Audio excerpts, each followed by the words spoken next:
Mwigulu Lameck Nchemba is the new Prime Minister of Tanzania, in the presence of Tanzania's President Samia Suluhu and a vast delegation. He had a single business: taking his oath of office.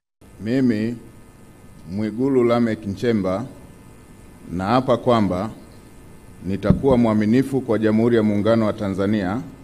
This comes after unanimously obtaining 369 out of the total 371 cast votes yesterday in an early parliamentary election.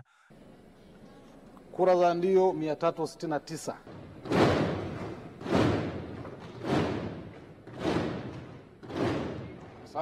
Asante. Na hii inafanya idadi ya kura zote zilizopigwa kuwa 371. Hivyo, Mheshimiwa Daktari Mwigulu Lameck Nchemba amethibitishwa na bunge kuwa waziri mkuu kwa jumla ya kura 369. President Suluhu, who officiated the Prime Minister's swearing in, congratulated him in his new role, tasked him to apply his knowledge in economics, as well as asking him to follow the footprints of his herald Kassim Majaliwa, who has been serving as Prime Minister since 2015.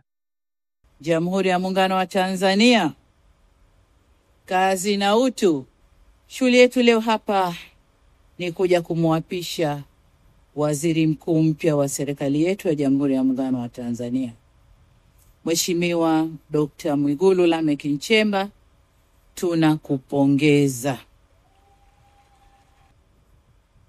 Umepokea kijiti kutoka kwa waziri mkuu mstaafu ndugu yetu Mheshimiwa Kassim Majaliwa, ambaye amefanya kazi nzuri kufanikisha tunayotamba nayo leo.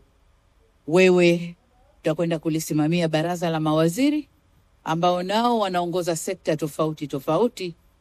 Ni wajibu wako kuhakikisha kasi ya utekelezaji wa yale tuliyopanga inaongezwa ili tuweze kuyatimiza.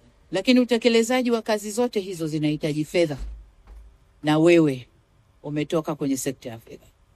Kwa muda wa miaka 5 umejua vichochoro vyote tulivyokuwa tukipita kutafuta fedha. Kwa hiyo utamsimamia atakayekaa kwenye nafasi yako ili naye aweze kupita kule tulikopita, fedha ipatikane na kazi ifanyike.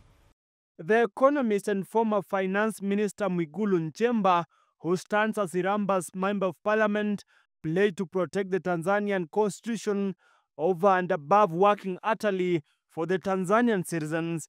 The former deputy secretary of Chama cha Mapinduzi CCM party, which is also the ruling party, who further predicted an economic growth of 6% in his victory address yesterday, also promised to advise President Samia Suluhu Hassan accordingly into the bargain of uniting a split Tanzania that is yet to heal from more than 1,000 deaths of its citizens who protested decrying faulty election on the just concluded polls. Hifadhi, nitailinda na kuitetea katiba ya Jamhuri ya Muungano wa Tanzania kwa mujibu wa sheria iliyowekwa. Ewe Mwenyezi Mungu nisaidie.